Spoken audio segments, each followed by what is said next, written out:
Jelajahi cara baru mendapatkan informasi. Download Metro TV Extend sekarang. Pemirsa, pro dan kontra terjadi di masyarakat terkait pengamat politik Rocky Gerung yang dipolisikan karena dinilai menghina Presiden Joko Widodo. Padahal Presiden Jokowi sendiri sudah menyatakan tidak terusik dengan kritik Rocky Gerung. Kita akan membahasnya bersama tenaga ahli utama Kantor Staf Kepresidenan Ali Mohtar Ngabalin serta Direktur Eksekutif Lokataru Haris Azhar. Bang Ngabalin, Mas Haris, selamat malam. Malam. Baik. Saya ke Bang Ngabalin terlebih dahulu. Mengapa Pak Muldoko tadi siang ketika konvers merasa perlu harus mengecam apa yang disampaikan oleh Rocky Gerung, bahkan menyebutnya sebagai tindakan menyerang, padahal Presiden Joko Widodo menganggap hal ini adalah hal kecil, Bang Ngabalin?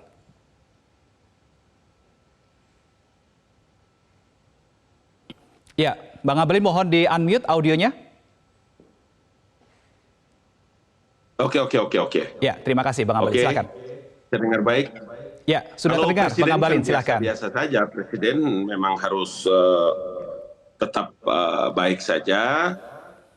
Kemudian kalau ke mana-mana selalu baik saja, ya.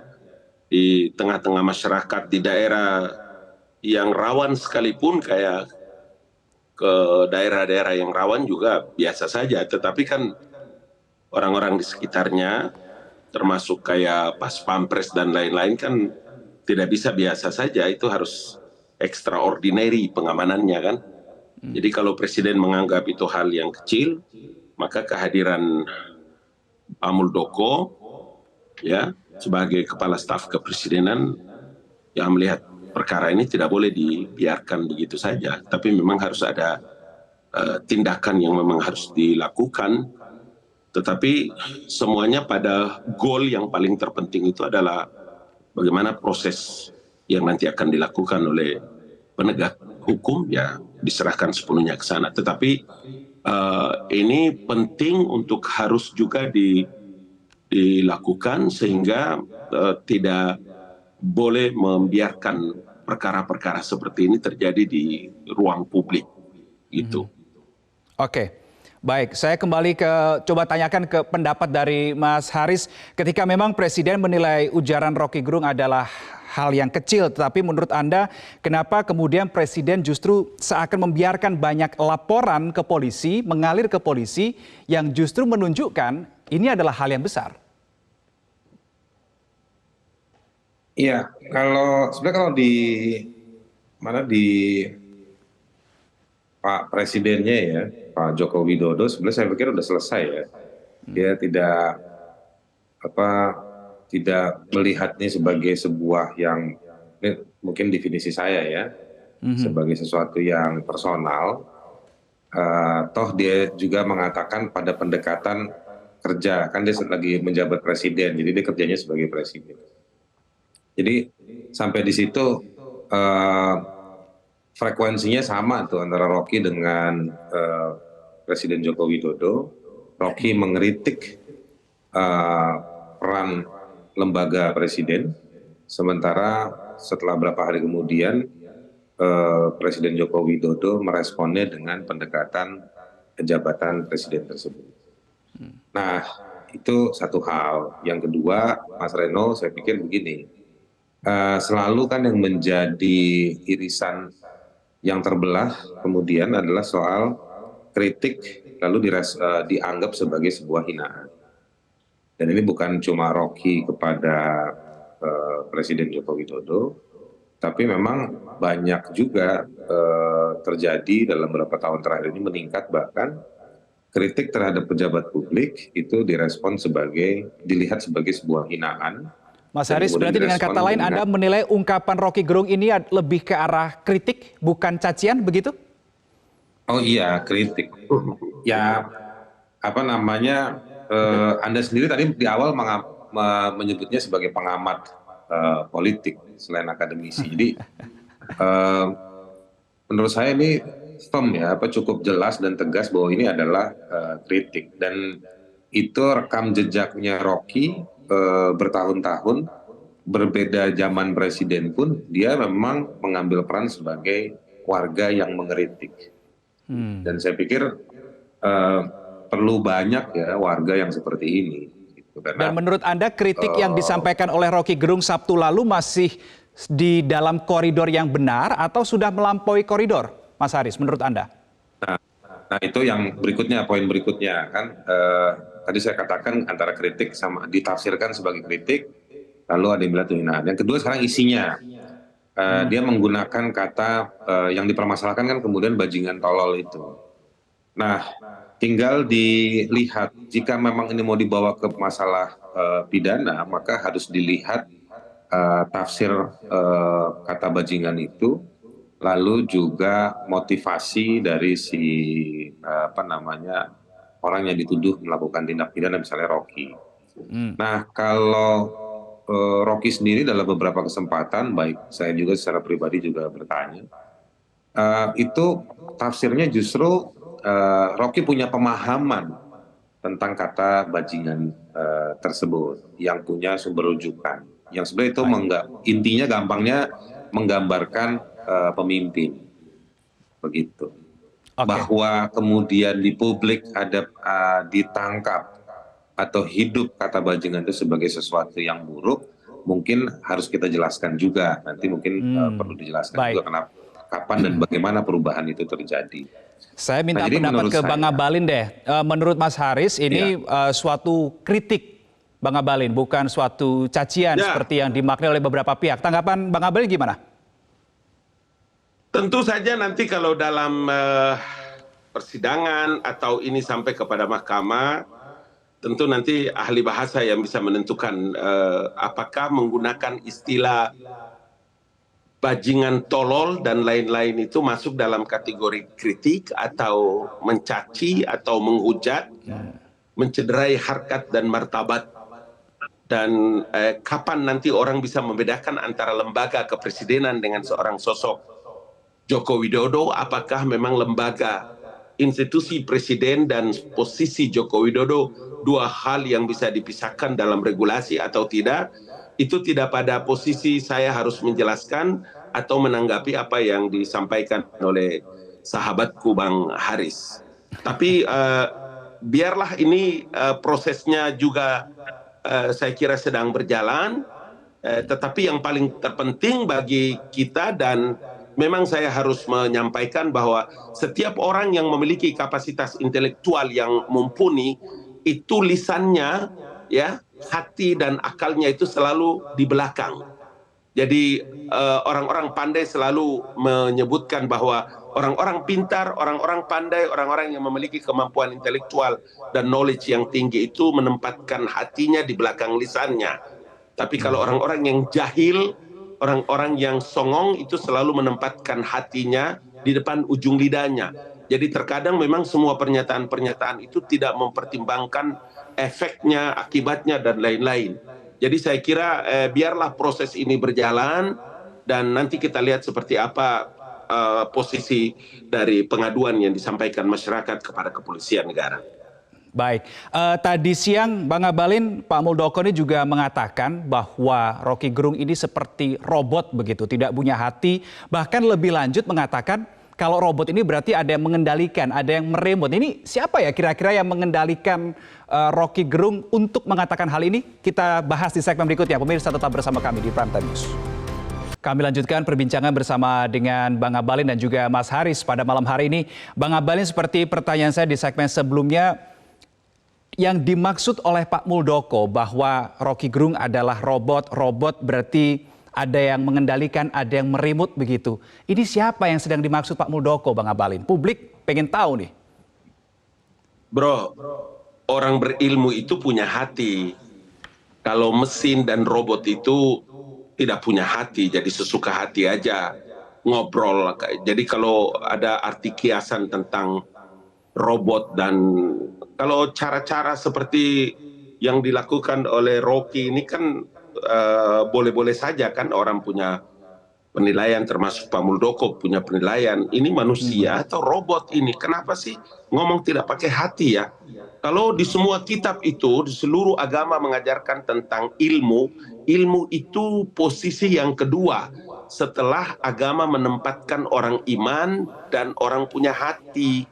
Makanya itu Alkitab mengajarkan orang beriman, orang berkalbu, orang punya hati, baru ilmu yang kedua.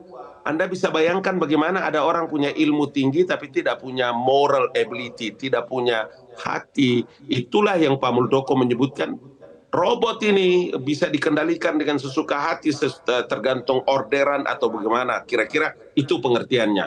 Nah, dalam posisi inilah maka saya juga ingin mengatakan bahwa Pak Muldoko dalam posisi sebagai kepala staf kepresidenan tentu saja bahwa dengan latar belakang sebagai seorang militer, kalau di militer itu kan dia ada satu sikap yang disebut dengan intuitif ya. Jadi sebagai seorang kepala staf kepresidenan, mungkin orang menganggap bahwa presiden berdamai-damai saja, menganggap itu hal yang kecil, tapi orang-orang di sekitar presiden termasuk kami dan Pas Pampres itu sedikit pun tidak boleh presiden itu salah, titik koma pun.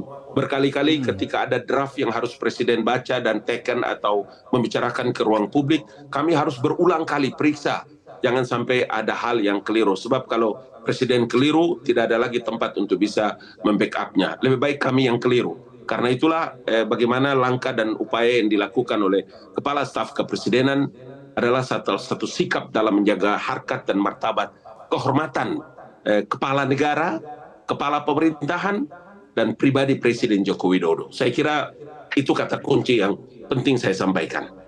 Oke, tapi tadi di akhir konversinya Pak Muldoko bilang Pak Muldoko siap untuk melaporkan Rocky Gerung. Itu serius untuk melaporkan atau tidak tuh Bang Abalin?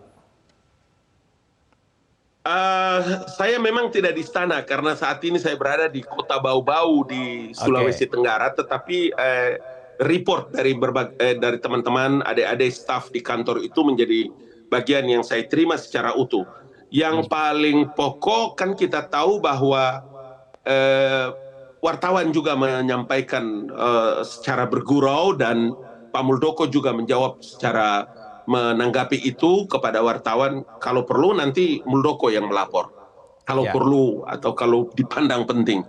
Tapi ini kan sudah ada yang melaporkan baik ke Mabes Polri, ke Bareskrim maupun ke Polda kan, dan prosesnya sedang berjalan. Nanti kita lihat kira-kira seperti itu. Saya ke Mas Haris terkait dengan pernyataan Pak Muldoko yang mengatakan Rocky Gerung ini seperti robot, tidak punya hati begitu, kemudian bisa saja di remote dikendalikan. Sepengetahuan Anda, Rocky Gerung ini sosok yang seperti itu kah, Mas Haris? Ya, saya pernah coba buka bajunya dia memang banyak kabel di dalamnya seperti robot. Enggak, jadi begini. Itulah makanya. Jadi, tapi mudah-mudahan Pak Muldoko itu bercanda gitu ya. Jadi di negeri ini banyak pejabat ya, malah mengkritik warganya gitu. Mungkin dengan bercanda kayak gitu-gitu. Tapi maksud saya sebetulnya, dan respon Pak Muldoko menurut saya tidak tepat karena itu makin menegaskan tentang lembaga kepresidenan. Seperti yang tadi Pak Ali Ngabalin sampaikan, untuk nanti kalau diperiksa di polisi, di mahkamah nanti akan diperiksa posisi dan lain-lain. Karena posisi kalau mau dibilang itu sebagai hinaan itu harus ke person. Jadi personnya namanya Pak Joko Widodo, di luar dari soal jabatannya, yang harus melaporkan dirinya, melakukan pelaporan terhadap Rocky Gerung. Bahwa ada banyak yang melaporkan, Pak Muldoko juga tadi bilang seperti itu, bahkan Pak Muldoko, saya juga tadi lihat videonya, ya kelihatan bercanda gitu ya. Itu ya kan namanya orang mau melapor di kantor polisi, silakan aja, pastinya akan seperti itu, dijawabnya normatif. Tetapi juga banyak juga cerita, dan polisi itu sekarang di mana-mana sekarang kalau ada orang mau melapor, dia akan punya tempat konsultasi apakah ini bisa masuk atau tidak gitu. Dan saya juga nggak tahu pasal yang digunakan untuk melapor kemarin di Polda Metro itu pasal apa. Tapi masih di tahap laporan. Tapi kalau memang mau jalan ya harus personnya, karena penghinaan itu hanya ke sosok orang, bukan pada jabatan. Karena jabatan memang tempatnya kritik. di luar dari semua kemewahan dan kenikmatan pada jabatan, tetapi sebenarnya ada sisi lain dalam jabatan yang dia harus bisa dikritik, dan pejabat itu tugasnya menerima kritik tersebut. Bahwa kritik itu bentuknya ada yang tidak enak, ada yang irisan sampai ke bisa dibilang hinaan dan lain-lain, itu maka harus dicek lagi isinya dan materinya gitu. Tapi sejak awal yang dibicarakan oleh Rocky Gerung adalah soal perilaku pejabat dari Pak Joko Widodo. Jadi saya pikir di situ. Rocky Gerung ketika banyak masyarakat soal, yang melaporkan Rocky Gerung ke polisi, Mas Haris, ya Mas Haris, ketika banyak publik yang melaporkan Rocky Gerung ini ke pihak kepolisian, Anda optimis tidak bahwa kasus ini akan terus berjalan, akan terus sampai meja hijau di tengah tahun politik, Mas Haris?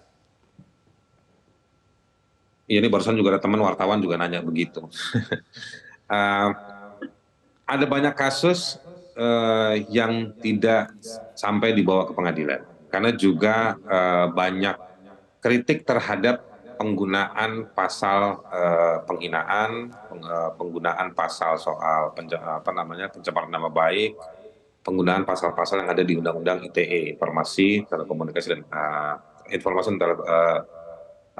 telekomunikasi elektronik gitu ya.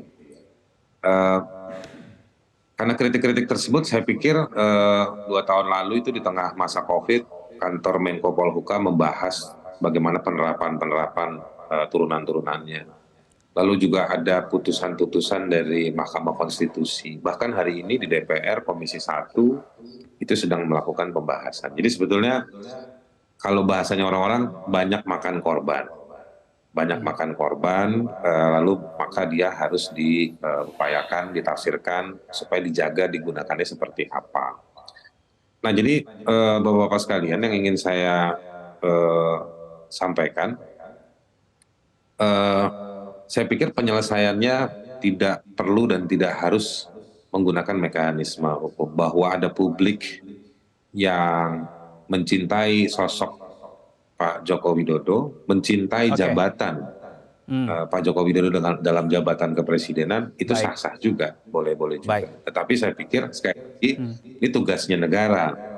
Karena tugasnya negara juga harus menjamin kebebasan berekspresi, kebebasan berpendapat, ya kan, kebebasan berpikir gitu. Nah, bahwa yang lain juga protes, itu juga harus difasilitasi. Nah, negara itu tugasnya di sana. Dia bukan melakukan berpihak pada salah satu kelompok, ngambil posisi hanya pada salah satu kelompok, salah satu pihak, tidak. Jadi saya pikir kodenya Pak Jokowi, kalau saya tafsirkan abilitas dia senang dikritik dalam kapasitasnya sebagai pejabat. Baik. Gitu. Nah, saya berharap ke Pak Ngabalin, Pak Muldoko itu dengan kantor yang melekat pada kantor presiden, namanya juga udah KSP kan, Kepala Staf Kepresidenan, kantor Kepala Staf Kepresidenan, justru menjelaskan kerjanya Pak Jokowi, menjawab kritiknya Rocky Gerung. Itu kenapa misalnya Pak Jokowi sampai harus ke Cina, ke Australia, kemana-mana untuk bicara soal IKN. Kan nggak mungkin Pak Jokowi terus. Nah, KSP lah yang menjelaskan. Saya terakhir ke Bang Ngabalin. Tadi menurut Mas Haris, saya kutip, tidak perlu kalau sampai ke meja hijau begitu ya, karena yang namanya kebebasan berekspresi, kritik juga harus dijaga, versi Mas Haris. Kalau versi Bang Ngabalin bagaimana? Ya, tadi kita sudah sempat singgung ya, tetapi saya mesti menyampaikan bahwa Undang-Undang Dasar tahun 1945 sampai turunannya ada undang-undang tentang tata cara menyampaikan pendapat, kebebasan menyampaikan pendapat di ruang publik, kemudian tata caranya dan aturannya macam-macam. Semua sudah diatur. Artinya apa? Ruang publik ini kan tidak kosong. Ruang publik ini kan ada isi. Kalau institusi atau lembaga jabatannya nih, jabatan presiden yang disebutkan bajingan dan tolol, apakah lembaga juga bisa dinilai seperti itu? Kan jawabannya tidak. Maka rumusan yang paling tepat itu adalah memang apakah dalam delik aduan maupun undang-undang yang dilaporkan, undang-undang informasi transaksi elektronik yang kemarin mereka menyebutkan di pasal 28 Junto 2 ayat 2 dan seterusnya itu tentang barang siapa yang dengan sengaja tanpa hak kemudian menyebarkan informasi yang ditujukan untuk menimbulkan rasa kebencian atau permusuhan baik individu dan atau kelompok masyarakat tertentu berdasarkan atas suku, agama, ras, dan antar golongan, syarat, dan lain-lain. Saya kira itu yang tadi saya bilang, biarlah setiap orang punya hak demokrasi untuk bisa menggunakan hak-hak konstitusinya.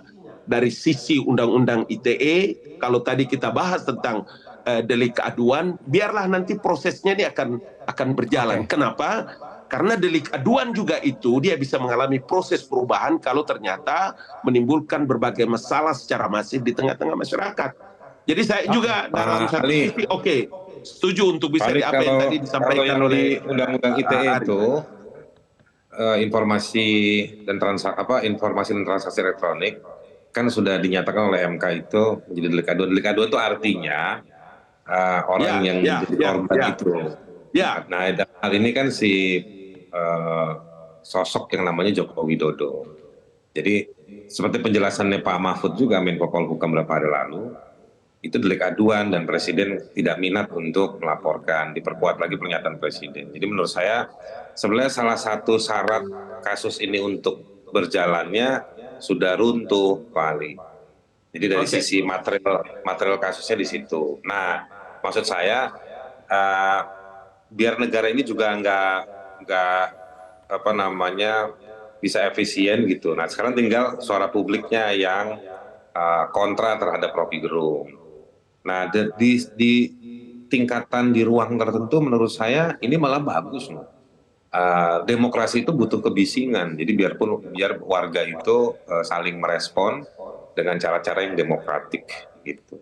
Nah, misalnya membuktikan dan lain-lain. Jadi saya sih berharapnya Pak Ali ini kan mewakili kantor staf kepresidenan, mewakili pemerintah di dialog ini, firm gitu. Oh, ini presiden udah nggak mau, Pak Menko Polhukam juga udah mengatakan hal seperti itu. Nah, sekarang yang tersisa adalah soal apa?